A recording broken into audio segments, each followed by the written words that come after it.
जवळे येथील प्रगतशील शेतकरी महेश चंद्रकांत लोखंडे यांनी आपल्या 1 एकर क्षेत्रात मोठ्या कष्टाने कलिंगडाची लागवड केली होती. पीक जोमात होते, काढणीला आले होते.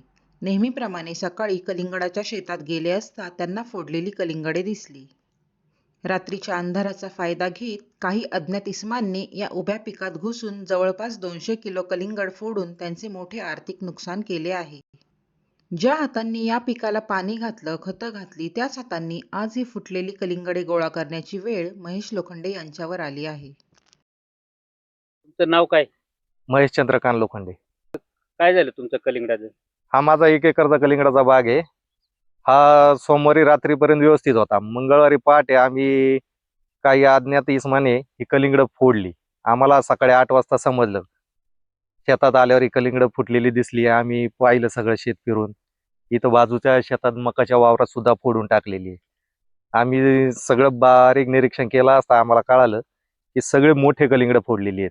बारीक कलिंगड एक सुद्धा फोडलेलं नाही आणि खाण्याचा प्रकार दिसलेला नाहीये, फक्त फोडून नासधूस केलेली. किती कलिंगड किती गेले ती? ही 1 एकर आहे. आणि 1 एकरला आता खर्च किती आला तुम्हाला आम्हाला जवळजवळ 1,10,000 खर्च आलेला आहे. एकरी? हो. आणि आता बाजार काय आहे? आता बाजार 8-9 रुपये आहे.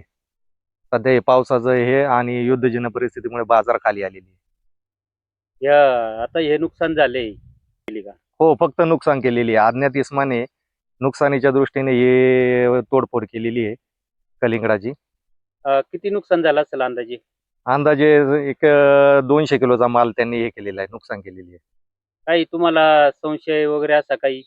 संशय आता तसं आम्ही काय सांगू शकत नाही कोणी केलंय काय, पण ज्यांनी कोणी केलंय त्यांनी खाण्याच्या दृष्टीने तरी खायासाठी नेली असती तरी काय आम्हाला वाटलं नसतं, पण हे नुकसान केले ना त्याच्या कामाची ना आमच्या कामाची. बाकी शेतकऱ्यांना तुम्ही काय सांगू शकता मग? शेतकऱ्यांना एवढंच सांगेल का हे समाजकंटक आपल्या अवतीभोवती बऱ्याच ठिकाणी सगळ्या गावांनी असतात, फक्त त्या करून आपला माल सावध राखण करावा ही